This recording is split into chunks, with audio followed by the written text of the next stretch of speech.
de su bendición a la tierra, queremos que tu palabra también, Dios mío, traiga vida. Amén. Te damos gracias por la fuente de agua viva que tú derramaste en nuestras vidas, que descendió del cielo a nuestro Señor Jesucristo, nuestro Salvador. Amén. Él es nuestra fuente, Él es quien calma nuestra fe. Y queremos que en esta mañana tú bendiga tu palabra y bendiga tu iglesia en el nombre de Jesús. Amén. Amén. Gloria a Dios. La verdad es que cada momento que nos ponemos delante de la palabra del Señor es un examen por el que tenemos que pasar. Es un espejo, como dice Santiago, ¿verdad? Miraos en el espejo y no seamos olvidadizos y nos acordemos de cómo éramos. Haciendo, digamos, una paráfrasis, nos vayamos del espejo y olvidemos lo que somos, sino que miremos cada día este texto, cada vez que vayamos a leer las Escrituras y veamos que el Señor está examinando nuestro corazón en cada momento. Amén. Vamos a abrir la palabra del Señor por Gálatas 5:14.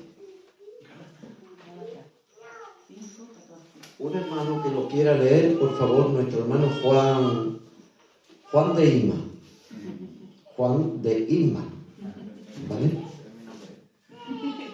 Gálatas 5:14. Porque toda la ley en esta sola palabra se cumple. Amarás a tu prójimo como a ti mismo. Amén. Podéis tomar asiento. Gracias, hermano. El título de la predicación es este: ¿qué conoces acerca del amor al prójimo?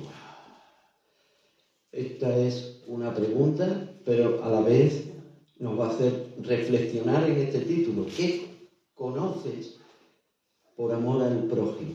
Y para ello, hermanos, vamos a pasar a leer una de las parábolas también que el Señor nos trae en el Evangelio de Lucas, en el capítulo 10, versículo 25 en adelante, hasta el 37. Adelantaba el otro día que esta perícopa nos habla de lo que es el amor al prójimo, y que el próximo escenario que tenemos, que es la visita de Jesús a Marta y a María, nos habla del amor a Dios. Estos dos, digamos, términos en el que podemos leer la palabra, se encierra toda la ley. El amor al prójimo, el amor a Dios y el amor al prójimo. Como vamos a ir viendo, ¿verdad? Como el Señor se refiere. Entonces dice así la palabra del Señor: y he aquí un intérprete de la ley se levantó y dijo, para probarlo: Maestro, ¿haciendo qué cosa heredaré la vida eterna? Versículo 26. Él le dijo: ¿qué está escrito en la ley? ¿Y cómo lees? Aquel, respondiendo, dijo: amarás al Señor tu Dios con todo tu corazón, con toda tu alma y con todas tus fuerzas y con toda tu mente, y a tu prójimo como a ti mismo. Y le dijo: bien has respondido, haz esto y vivirás. Pero él, queriendo justificarse a sí mismo, dijo a Jesús: ¿y quién es mi prójimo?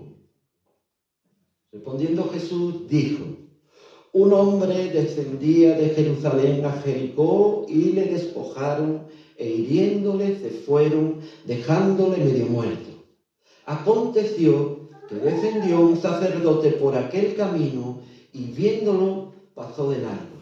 Asimismo un levita, llegando cerca de aquel lugar y viéndole, pasó de largo. Pero un samaritano que iba de camino vino cerca de él y viéndole fue movido a misericordia. Y acercándose vendó sus heridas, echándole aceite y vino, y poniéndolo en su cabalgadura, lo llevó al mesón y cuidó de él.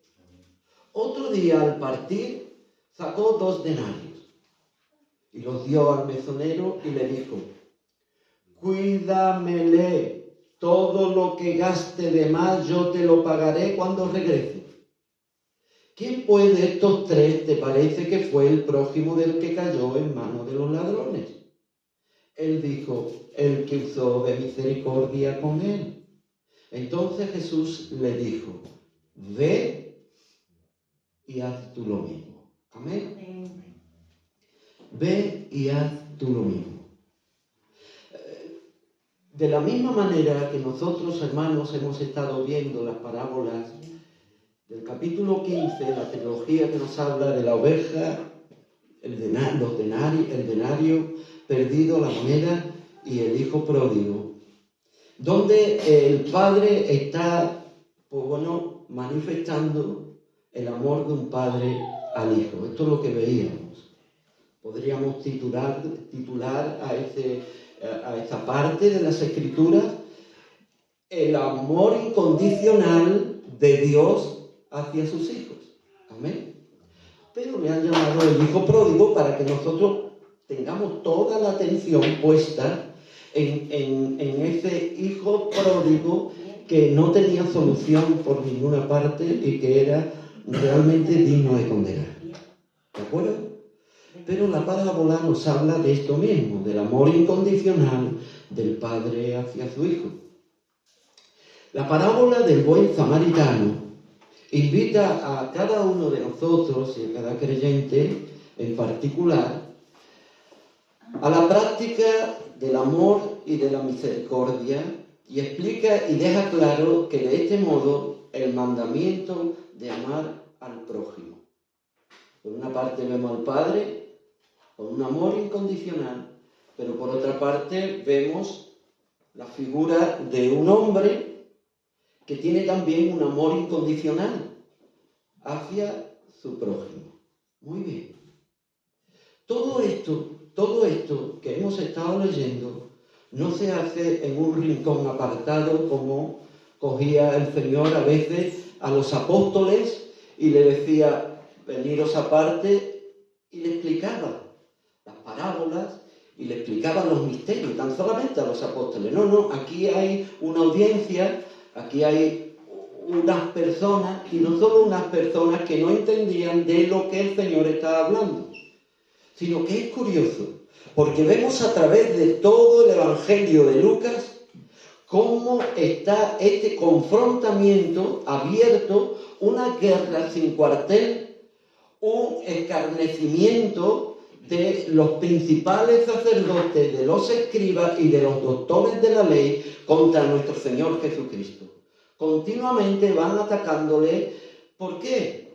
Porque estaban buscando a ver la forma y la manera de poderlo sorprender en algún delito que pudiera comprometerlo a estar torciendo, manipulando, medrando la palabra de Dios para así poder pasar por un juicio que incluso le podía costar la vida. Esta es la idea. Esto es lo que se está viviendo allí. Oiga lo que dice el texto del versículo 25. Y he aquí, inmediatamente, un intérprete de la ley, un hombre que se dedicaba en alma y cuerpo a estudiar las Sagradas Escrituras.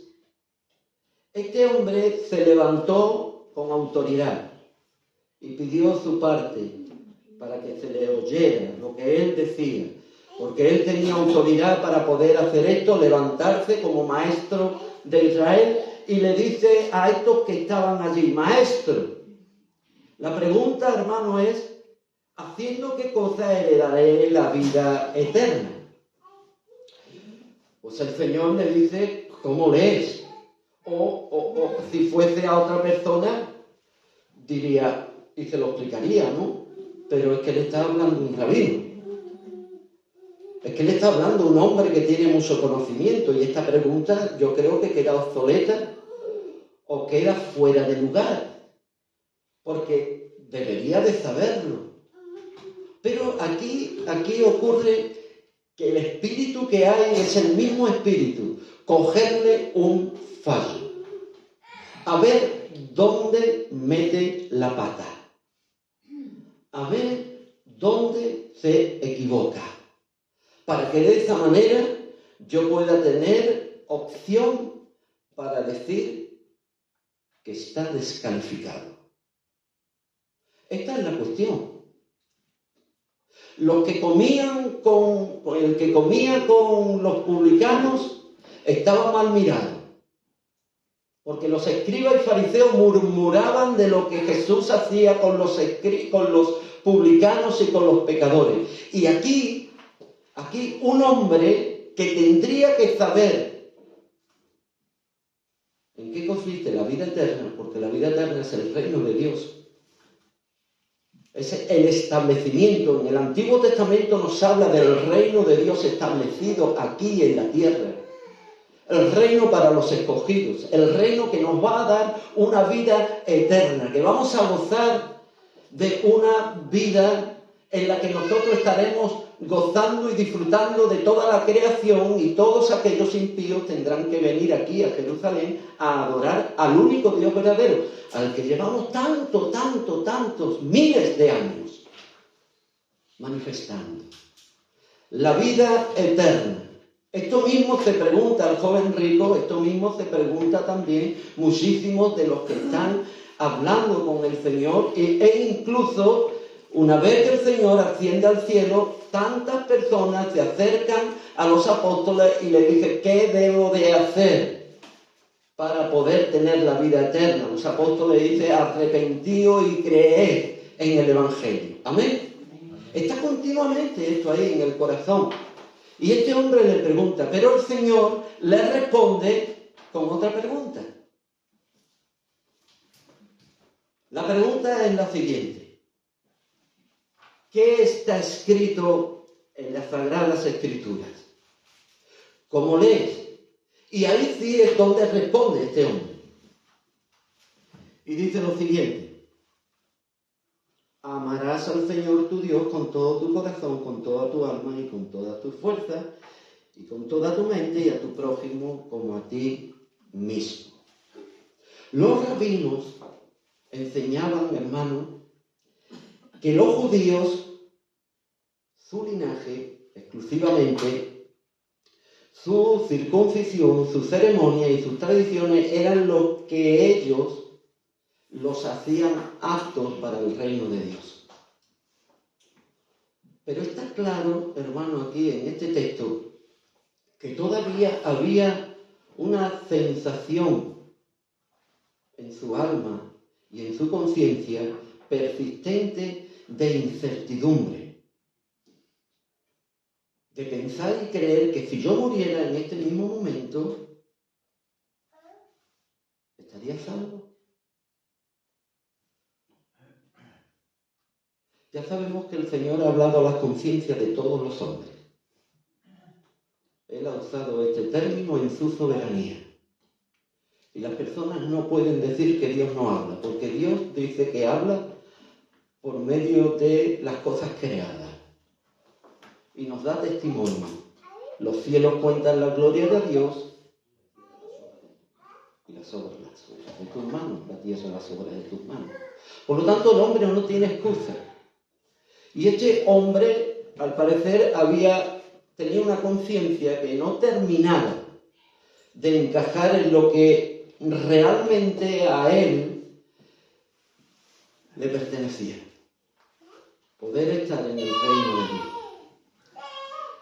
La culpa en los corazones, ya que constantemente le formulaban esta misma pregunta a nuestro Señor Jesucristo. Continuamente están haciéndole esta pregunta: ¿cómo podré lograr tener la vida eterna?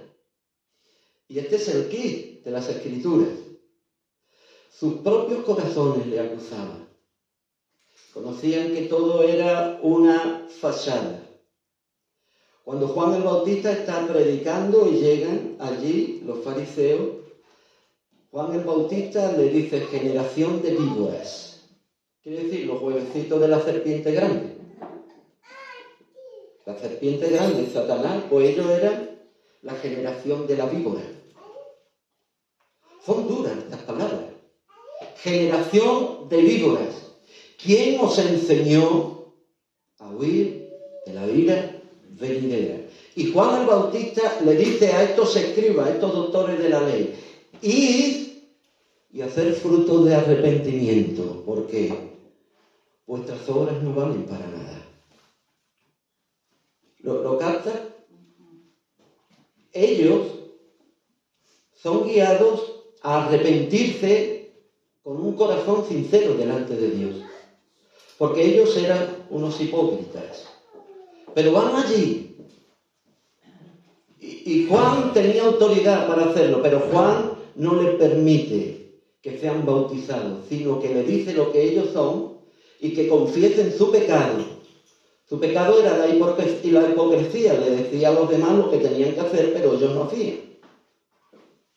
Vemos la denuncia de nuestro Señor, amén, en el Evangelio de Juan, casi al final de los Evangelios.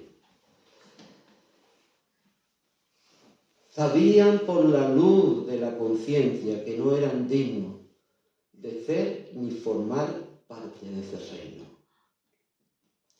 Esta vez Jesús respondió a la pregunta con otra pregunta. Él le dijo que está escrito en la ley, como lees, y en respuesta Jesús menciona lo que está escrito en la palabra. El Keri ad Shama. Y Levítico 19:18. Ambos textos. Oye Israel, el Señor tu Dios uno es. Levítico 19:18 dice, amarás a tu prójimo como a ti mismo. Pero fíjense lo que pone Mateo 20:40. ¿Lo buscamos? Dice que de estos dos mandamientos está comprimida toda la ley. ¿Verdad? De estos dos mandamientos depende toda la ley, y no solo toda la ley, sino todos los profetas. Con lo que le está diciendo el Señor, está llevándolo a la palabra de Dios, a todo lo que era. Quiere decir que aquí tendría que cumplir exactamente toda la ley. Absolutamente toda la ley.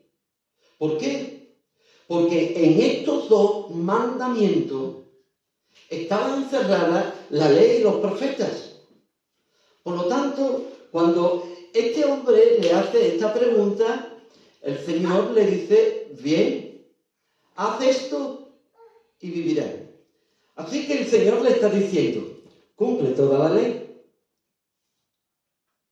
Los 10 mandamientos, digamos el decálogo, donde nos narra el Señor los 613 mandamientos, preceptos, ordenanzas que hay en la palabra del Señor, están imprimidos en el decálogo. 4 directamente hacia el Señor. Y a partir del 5, que es honra a tu padre y a tu madre, hasta el 10, tenemos cómo debemos de actuar con nuestro prójimo. Y ahí se encuentra comprimida toda la ley. Por lo tanto, el Señor, cuando está hablando con este intérprete de la ley, le está diciendo, tú has dicho bien. Haz esto, ¿y qué dice? ¿Qué le estaba diciendo el Señor? Que tenía que cumplir toda la ley absolutamente, sin dejar de cumplir ni una jota ni una tilde. Esto es lo que el Señor le está diciendo. Gálatas 3:10 nos lo dice nuestro hermano Pablo y nuestro hermano Santiago, porque todos los que dependen de las obras de la ley están bajo maldición. Pues escrito está, maldito todo aquel que no permanece en todas las cosas escritas en el libro de la ley para hacerlas. Si cumplía todas y fallaba en uno, era maldito. Pero Santiago dice todavía más, capítulo 2, versículo 10, porque cualquiera que guardare toda la ley, pero ofendiere en un solo punto, se hace culpable de toda ella. ¿Amén? ¿Entendemos?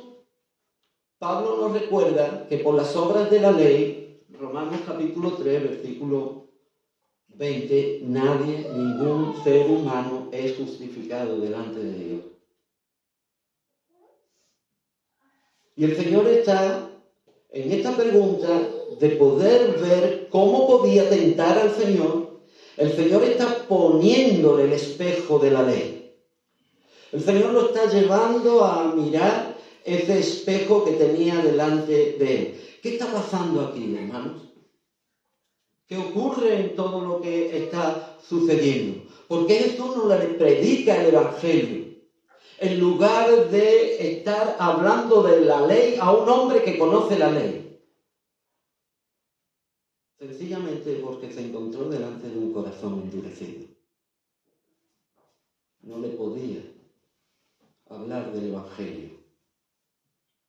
Jesús está sosteniendo un espejo en su mano para poder ver la ley, para mostrarle que la ley lo mata, que la ley lo condena, que no hay nada que el hombre pueda hacer para ser salvo si no es por la gracia de Dios. Amén. Esto es lo que el Señor está haciendo con este hombre que conocía perfectamente, al detalle, toda la palabra de Dios. Si hubiera sido un hombre sincero, un hombre honesto, debería haber reconocido que no amaba a Dios debidamente, en primer lugar. Ni siquiera amaba a su prójimo como debiera. Inmerso en el estudio de la palabra de Dios, su ley debería haber sido quebrantado por el mensaje de la ley. Haber sentido una gran convicción en su corazón de saber que no podía hacer nada si Dios no le ayudaba. Nuestro Señor Jesucristo lo recalca a los apóstoles: apartados de mí nada podéis hacer. Si no vivimos en la unidad del Espíritu, no podemos hacer nada. Si no vivimos en el Espíritu, no podemos alcanzar nada. Nicodemo, si no nace de nuevo, no puede ver ni entrar en el reino de nuevo, la vida eterna.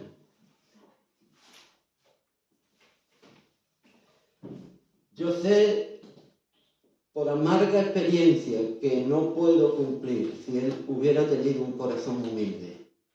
Señor, yo sé por propia experiencia que no puedo cumplir tu palabra, que no puedo cumplir ni los mandamientos más básicos, Señor, que si tú no estás conmigo, no puedo ir adelante. El texto que mencionamos del capítulo 139 es el siguiente: examíname, oh Señor, y conoce si hay en mí camino de perversidad. Y condúceme tú a mí, Señor, por el camino recto, eterno, que nos lleva a la vida eterna. El Antiguo Testamento está plagado de esto, como una esperanza a la vida eterna.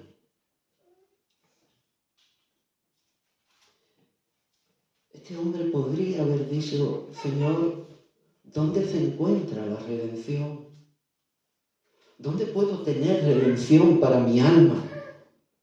Yo sé que ahí, pero lo que tú me has explicado, Señor, y donde se encierra toda la palabra del Señor, yo fallo. Yo hago cosas, sí, hago cosas, Señor, pero no lo hago todo como debiera. A veces me quedo corto, otras veces creo que ya he cumplido. Tanto una cosa como la otra es pecado delante del Señor. Lo dice el libro de Proverbios, ¿verdad? El que se enorgullece de lo que hace, pues bueno, pues después es como un castillo en el aire. Se caerá, ¿no? En cambio, hermano, este hombre, en vez de decirle al Señor: ¿dónde pues encuentro redención? Él no. Fijémonos lo que dice el versículo 29. Pero él, queriéndose justificar, ¿a quién? A él mismo se quería justificar. Él quería apagar este fuego de su conciencia con el agua del orgullo. Quería echarle agua a ese orgullo que él tenía de su propia justicia. Él no terminaba de entender. y se justificó y le pregunta al Señor, bueno, ¿y quién es mi prójimo? Explícame quién es mi prójimo. Este era el problema con los legalistas santurrones. Este era el gran problema que tenían. Que escogían a su prójimo, sus grupos. Y ahí dentro de sus grupos los demás, sí, pero no. Sí, pero con este mejor, lo que ocurría en Corintio, ¿verdad? ¿Os acordáis de esa falta de unidad, de esa falta de estar inclinado entre uno y otro? Sí, pero a mí y no se centraban en lo más importante. Lo más importante es poder distinguir entre lo bueno y lo malo, entre hacer acepción de personas, en buscar lo mejor para mí. Porque esto es lo que buscaba este hombre. Este hombre lo único que buscaba era lo mejor para él, no para los demás.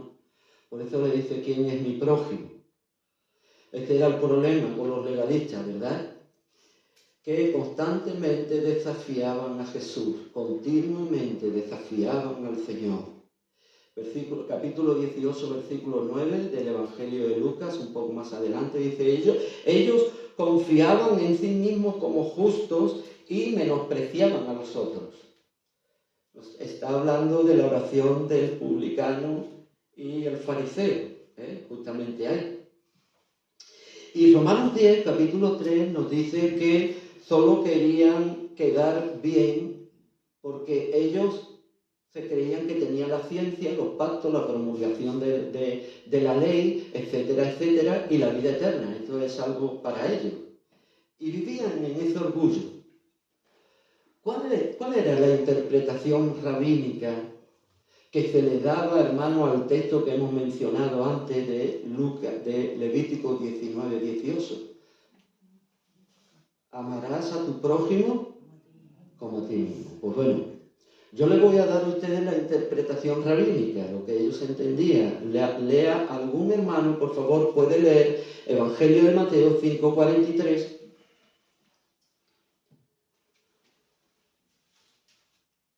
Esto es la interpretación que le daban a Levítico 19, 18.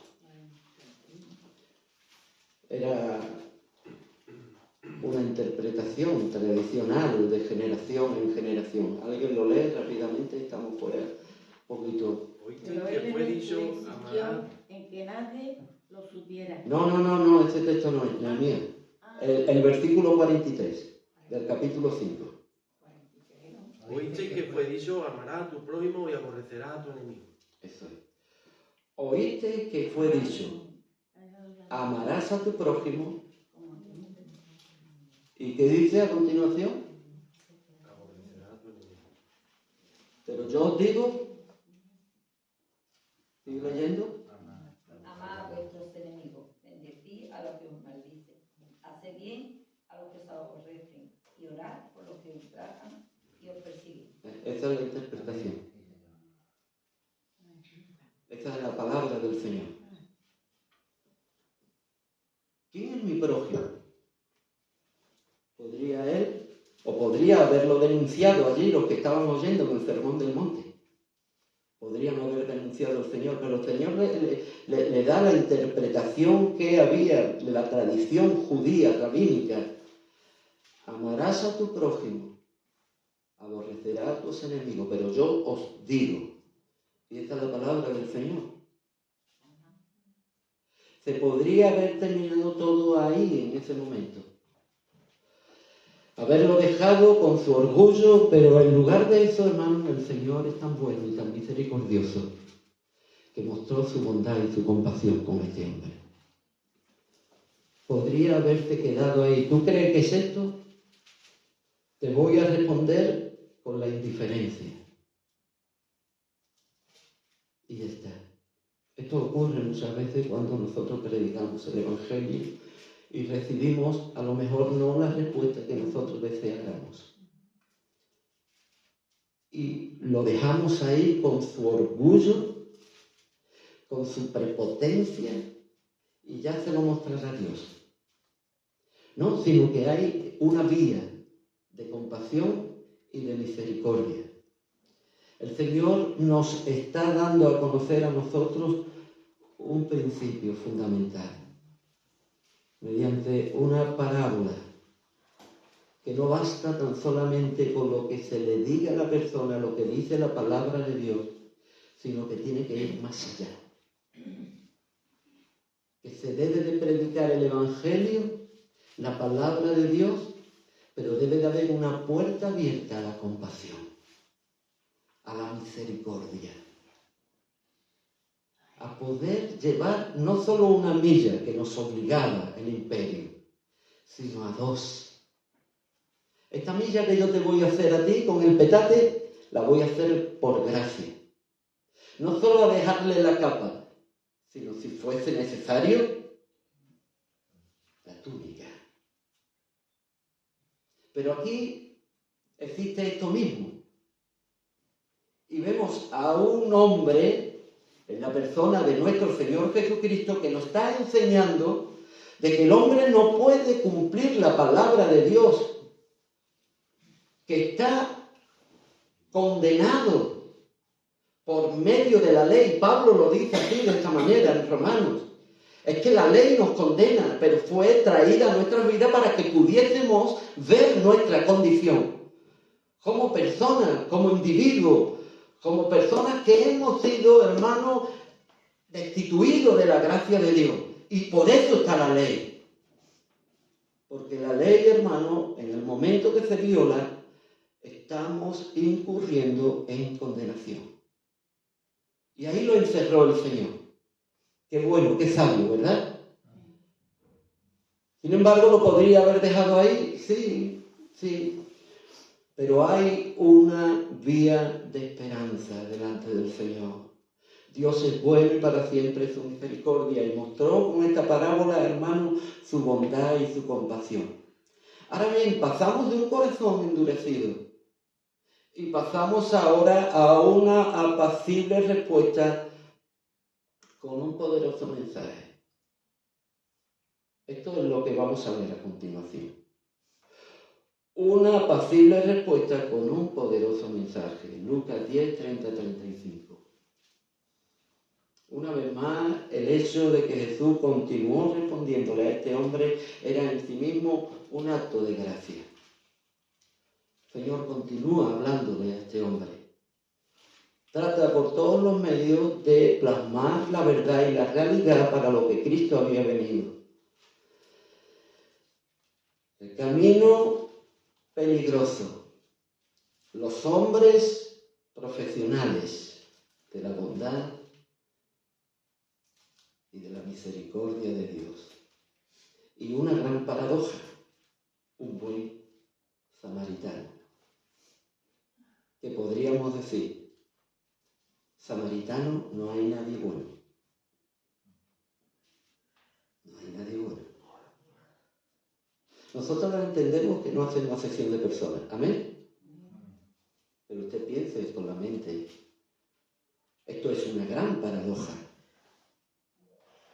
Es como decir y poner al zorro guardando el gallinero. Es absurdo. Es absurdo que usted me diga a mí que hay un buen samaritano cuando ustedes mismos me habéis dicho de que yo tengo demonios porque soy samaritano.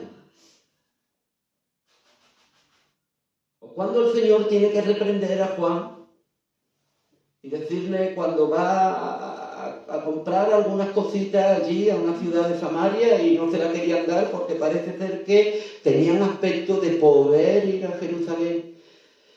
Juan le dice, ¿quiere que mande fuego, Señor? A los samaritanos. Fíjese usted el corazón de Juan cómo era.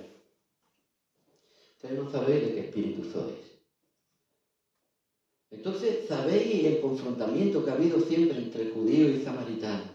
Un día vamos a hablar de todo porque es un tema interesantísimo. Y al final ya, pues bueno, la destrucción del templo, ¿verdad?, por Juan Hircano, familia de los ammoneos, que forma parte también de los macabeos, cómo destruyó en ese monte donde ellos tenían su templo, el monte Gerizim, donde estaba allí, y decía la mujer samaritana, estos dicen aquí, vosotros le decís en Jerusalén, ¿os acordáis? Capítulo 4 de Juan. Pues había destruido, este mismo judío había destruido, después no le dejaron que edificaran el templo de Zorobabel, tampoco le dejaron que le ayudara a levantar las murallas. Esto estaba continuamente así, judío y samaritano no se podían ver. Pero existe aquí una gran paradoja. La parábola del buen samaritano.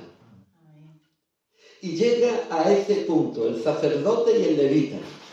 En primer lugar, un camino peligroso. Había allí, ¿verdad?, un hombre que descendía de Jerusalén a Jericó y cayó en manos de ladrones, los cuales lo despojaron, hiriéndole, se fueron, dejándole medio muerto. Ahí está el hombre, allí. Pero al parecer se abre poquito de esperanza. Estoy allí medio muerto, pero mira qué suerte he tenido, ¿no? Que dice, ¿qué aconteció? Que descendió un sacerdote. ¡Qué bien! ¡Qué bien que va un sacerdote! A lo mejor no podría abrir, no sé si le partiría la boca allí a golpes, no sé cómo estaría, los ojos hinchados, pero algo estaría viendo allí. Vio a este hombre la ropa, así con su cosa, su parafernalia, y este busca alegría, menos mal. Y coge y llega este hombre, lo mira, y se aparta de él y se va. Él no podría ni hablar, porque yo creo que si pudiera hablar, le hubiera gritado y le hubiera dicho, ayúdame. ¿No conoces si aún el buey de tu enemigo cayera a un hoyo, tú tendrías que ayudarle a levantarlo? ¿No conoces que si se cae un animal con la carga, aunque sea tu enemigo, tú le tienes que ayudar? La ley lo dice así. ¿Cuánto más a este o a esta, dice en un texto, hija de Israel que ha sido atada por un demonio, no va a ser suelta? Amén. En el día de reposo. Vemos un hombre que después pierde la esperanza, pero bueno, si ha habido una oportunidad, creo que habrá otra. A continuación dice, y asimismo un levita. Mire que bien. Si no ha sido el sacerdote, seguro que el levita, es que no podía hablar. Es que si hubiera podido hablar, hubiera gritado, ¡socorro! Pero estaba medio muerto. Pero hace lo mismo. Este sacerdote representaba, hermano, a cualquier persona con pleno conocimiento de las Escrituras. Y estaba totalmente familiarizado con los deberes de la ley y qué se esperaba de él. Era un profesional de las Escrituras. Y el levita igual, pertenecía a la familia de Leví, aunque no en la línea de Aarón, que eran los sacerdotes, y estos pues eran policías, eran los que guardaban el templo, eran los que encendían el fuego. Los levitas estaban allí, los que cuidaban las ciudades de Ejido, el ganado que diezmaban y todo esto, eran levitas, conocían la ley. La actitud de ellos es precisamente lo que vemos en la naturaleza humana, no vemos otra cosa. No quiero compromiso. Una naturaleza caída en la actualidad e incluso dentro de nuestro propio corazón a veces. Le ponemos límite a lo que sí podemos hacer y a lo que nos compromete. Podríamos estar hablando aquí largo y tendido de lo que esto conllevaba, ¿verdad? En ellos contaminarse y demás. Pero yo no quiero entrar en detalle. Yo quiero entrar en el mismo corazón del hombre que va buscando siempre no ir adelante más de lo que a lo mejor pueda ser la fachada que está delante de los demás. Debemos confesar que nosotros también, hermano, Nosotros también somos culpables de la indiferencia similar, de la miserable insensibilidad e indiferencia de personas en extrema necesidad. Igual si llegamos, ayudamos, y esto no tendría que juzgarme a mí mismo en primer lugar, pero ¿hasta dónde soy capaz de poder ayudar? ¿Hasta dónde llego? ¿Hasta dónde alcanzo? ¿Con esto es suficiente con lo que estoy haciendo? Y si nos vemos a nosotros mismos, hermanos, nos vemos fracasados en este asunto. ¿Quién es nuestro prójimo? ¿A quién debemos y tenemos que ayudar? Esta tarea es ardua. Somos lo suficientemente, hermanos, incapaces para hacer de esto algo en nosotros que marque nuestro corazón. Y esto es lo que el Señor le está hablando a este hombre. El Señor le está desarmando, está viendo que su vida no está con todo lo que Él es, no está suficientemente justificada delante de Dios. ¿Tú quieres justificarte? Yo te voy a poner un ejemplo y si tú lo cumples, estás justificado delante de Dios. Y es ahí donde el Señor pone la vara. Y es ahí donde nosotros tenemos que alcanzar. Porque para el Señor, hermano, el Señor pone un estándar alto, sublime para la iglesia. Amarás a tu prójimo como a ti mismo, ¿sí? Pero también a tus enemigos. El que estaba allí seguramente sería un judío, estoy especulando, pero posiblemente sería un judío. Y podría haber pensado este hombre, ahora es la mía, un judío menos, como hacen los de Hezbollah y los que hacen los de Hamas. Un judío menos. Para ellos esto es una fiesta. Para estos judíos, matar a un samaritano era una fiesta. Y así lo celebran hasta hoy. Lo mismo que es una fiesta, que cuando matan a un judío, matan a muchísimos palestinos también. La gran enemistad, hermano, que había, los llevaba a esto. Esto es lo que eran los judíos y los samaritanos. No podría haber un buen samaritano, todo lo contrario. Ellos ligaban y mezclaban, a diferencia de los dos clérigos que estamos hablando, profesionales. El samaritano tuvo compasión. Miren. Pero una puerta abierta de nuevo a la esperanza y al Evangelio. Este es el Evangelio. Aquí es donde el Señor está. Y cuando vemos esto estamos viendo la cruz y la gracia. Hacerlo todo sin interés de ningún tipo. Le costó o le iba costando su propia vida acercarse a un hombre medio muerto, porque no sabíamos si a lo mejor era, ¿cómo se dice?, una emboscada de alguien que estuviera fingiendo. Le costó arriesgar su propia vida. Le costó lo que él llevaba, el vino, todo el precio, el dinero, y además lo puso donde él iba, montado en una cabalgadura. Se bajó, andó todo el camino hasta un lugar seguro. Y cuando nosotros analizamos todo esto, no vamos a entrar en detalle, pero es así. Cuando nosotros analizamos todo lo que hizo el buen samaritano, lo único que nos habla es de sacrificio, de entrega, sin esperar nada a cambio. Y este es el Evangelio, porque este hombre lo hizo todo por gracia, no esperando nada de este hombre medio muerto. ¿Por qué? Arriba lo tenemos, porque lo habían despojado de todo. Y aún más, lo estuvo manteniendo hasta que llegara. Todo esto podríamos hacer un símil, ¿verdad?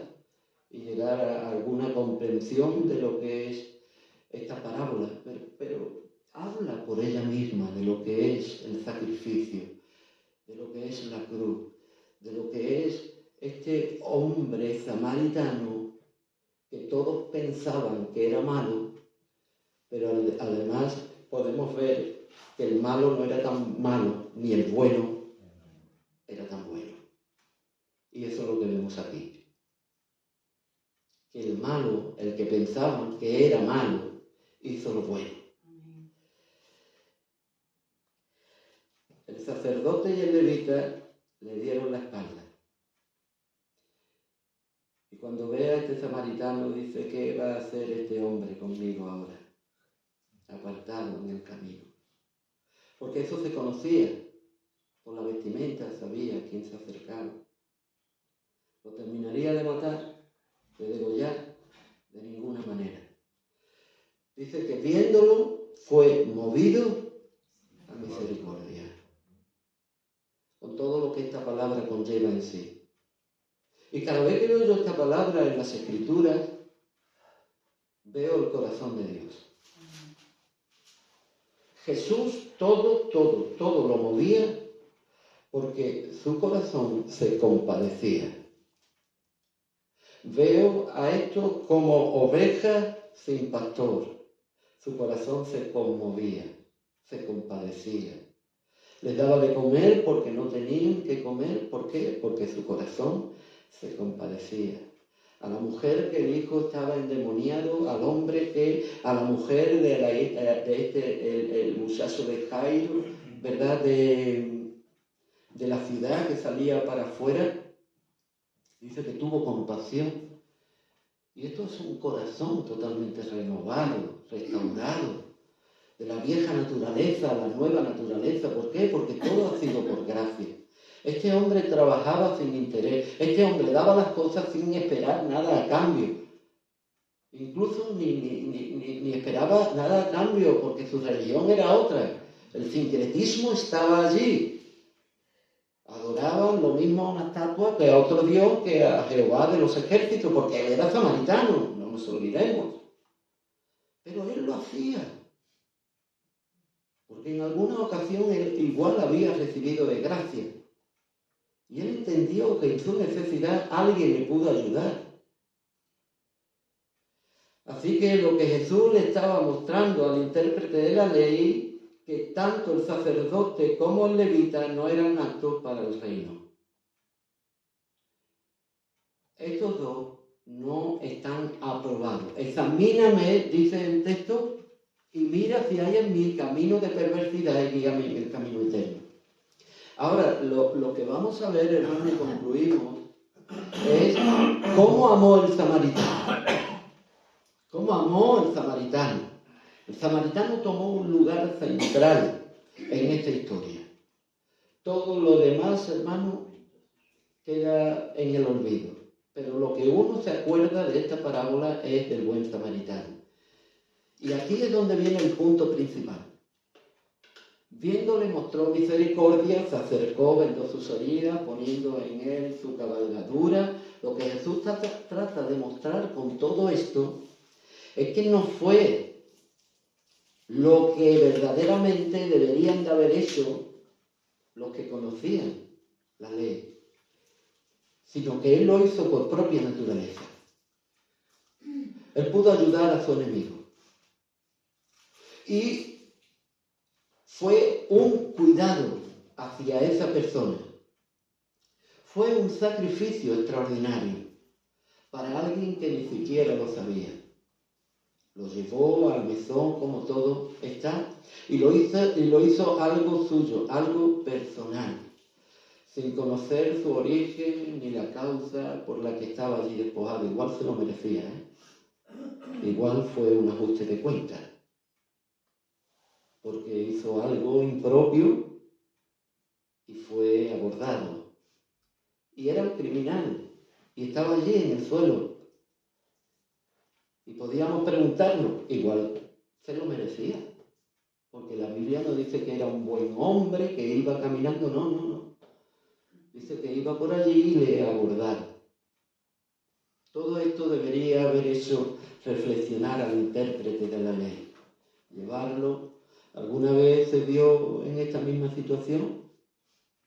¿No hemos visto alguna vez qué es lo que hizo? Me pregunta. Cuando hemos encontrado a alguien con tanta necesidad y aún más con su enemigo. Porque aquí lo que vamos a ver, hermano, no es cómo amó el samaritano, sino que el samaritano tuvo un amor sin límite. ¿Amén? No tenía límites. En realidad hay alguien que ha hecho estas cosas. ¿Sí? Hay alguien que ha hecho estas cosas. ¿Y sabe quién es? Usted mismo y yo mismo, por mí. Cuando necesito el mejor médico, cuando necesito los mejores cuidados, cuando necesito lo mejor y doy lo que tengo. Yo soy el que mejor me cuido. Pero para el enemigo, para otro, para el prójimo, a lo mejor lo cuestiono. Como este. ¿Y quién es mi prójimo? Había un grupo de monjes, los esenios, y estaban los fariseos, que ellos sabían quién era su enemigo. Todos los impíos eran su enemigo, para los esenios. Y para los fariseos, su prójimo era solo los fariseos. Ya está. Los demás no eran. Los demás eran enemigos, eran dignos de condenar. No, esa gente no son llamados, esa gente no, déjalo ahí. Pero bueno, ¿qué tiene que ver? ¿Que sea llamado o que no sea llamado? Ahora me voy a poner yo aquí a mirar a ver quién es el que es digno de ser ayudado. De tal manera amó Dios al mundo. Amén, hermanos.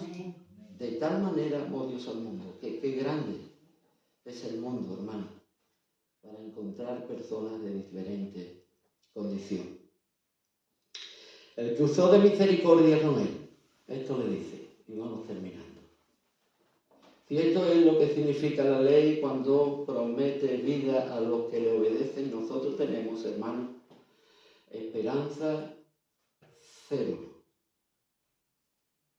Porque si esto es lo que el Señor nos ha llamado a tener que hacer, igual nuestras expectativas no alcanzan el mandamiento de Dios. Lo único que la ley puede hacer por nosotros es condenarnos. No hay otra. Pero hay una lección más profunda aquí, que me gustaría compartirla con ustedes. La forma en que el buen samaritano cuidó al viajero es la manera en la que Dios ama a los pecadores y tiene compasión con ellos. Hay todavía una enseñanza más profunda. Porque Cristo, dice Romanos 5, cuando aún éramos débiles, a su tiempo murió por los impíos. Y ciertamente apenas morirá alguno por un justo. Con todo pudiera ser que alguno osara morir por el bueno. Pero Dios muestra su amor para con nosotros, que aun siendo pecadores, Cristo murió por nosotros. Siendo enemigos, dice el versículo 20 en este mismo capítulo, fuimos reconciliados con Dios por la muerte de su Hijo Jesucristo. Por lo tanto, no hay un camino en el que yo me pueda trazar para decir esto está bien y esto deja de ser bueno. Porque si no, tendríamos que cumplir toda la ley. ¿Qué hizo Cristo para redimir a su pueblo? Que pudiera superar todo esto, que pudiera alcanzar. Pues Él se hizo carne y habitó entre nosotros. Viendo nuestra condición, que éramos incapaces de poder alcanzar, Él vino a nosotros como personas que estábamos en el camino, que nadie, hermano, nos sustentaba, que nadie, que estábamos heridos, que estábamos medio muertos, que estábamos expuestos, que la religión no nos salvaba, que nada de este mundo podía salvar nuestra vida, y vino el buen samaritano y vendó nuestras heridas con un aceite y vino. Esto nos enseña que tan solamente Dios, por medio de Cristo, mostró su misericordia y su gracia para con nuestras vidas. Su justicia es imputada en nuestras vidas siempre y cuando le confesemos como Señor y Salvador de nuestras vidas. Siempre y cuando nosotros reconozcamos que no podemos hacer nada si tú no estás con nosotros, Señor. Y que todo cuanto yo haga, sabiendo que tú estás conmigo, Señor, no hay nada de gloria en mi vida, sino que todo es para la gloria de tu nombre. Es algo que no tiene sentido. Y cómo el Señor le habla a los corintios. Quiero terminar con esto. Corintios, capítulo 1 de Corintios.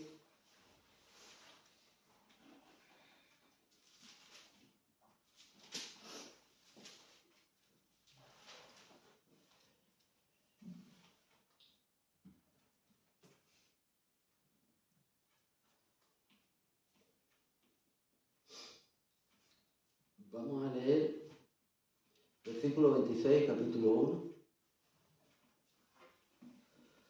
Pues mirad, hermano, vuestra vocación, que no sois muchos sabios según la carne.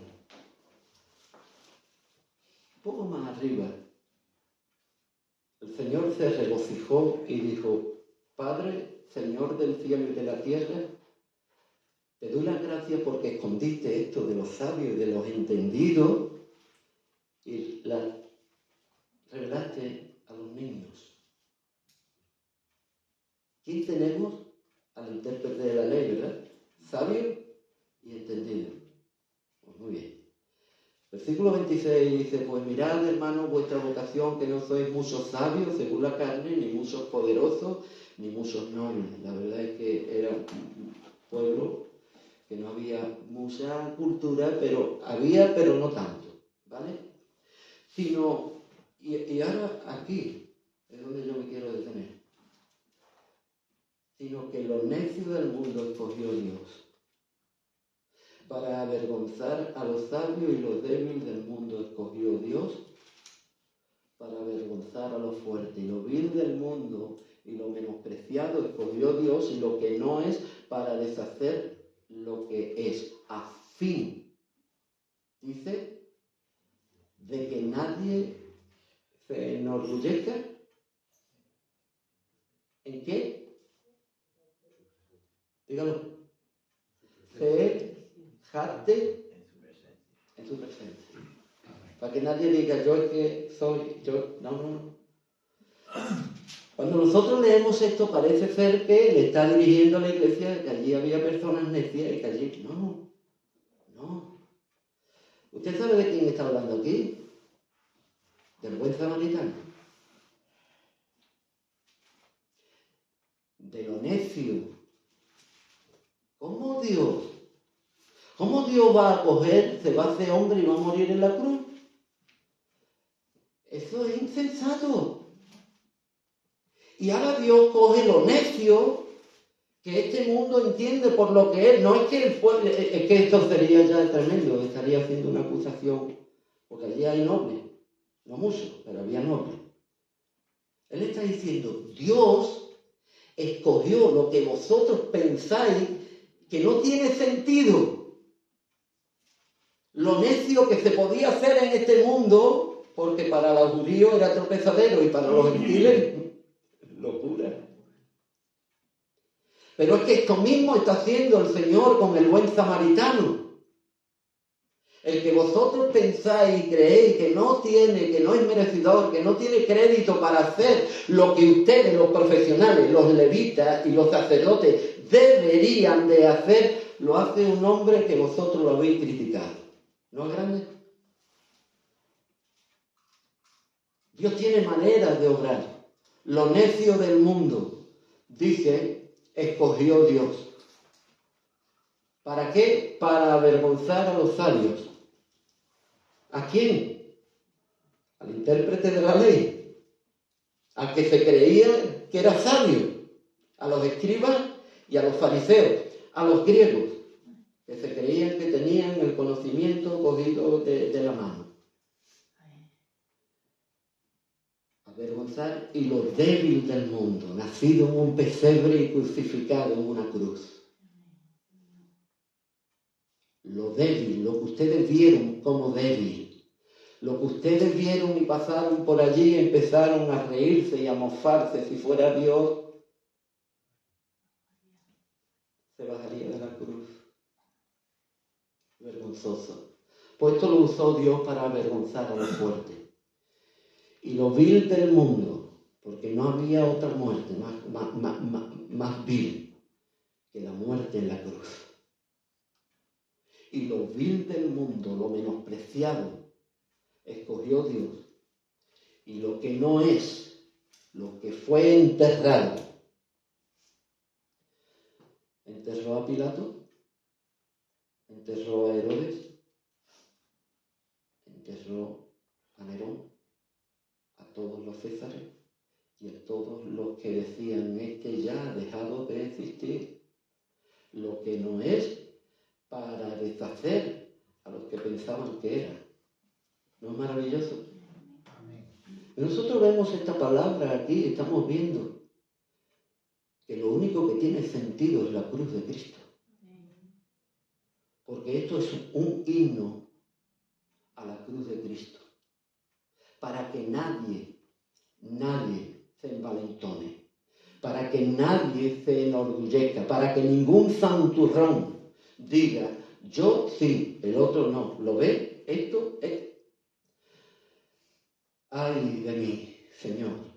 Ay de mí, que soy pecador. Ay de mí, Señor. Esta debería ser la respuesta en nuestra palabra, hermano, que hemos leído. Esto nos hace a nosotros prójimos y necesitados a la vez. Porque así lo cierra. ¿Y quién es tu prójimo? ¿Quién es el prójimo? Dice el que usó misericordia. ¿Cuánta misericordia necesito yo, Señor? Ahora aquí, ¿quién es el prójimo? Ahora aquí el prójimo es usted. Porque cada uno de nosotros necesitamos compasión. Que Dios nos bendiga. Amén. Nos ponemos de pie. Vamos a pedirle a nuestro hermano Julio que ore despidiéndonos esta mañana.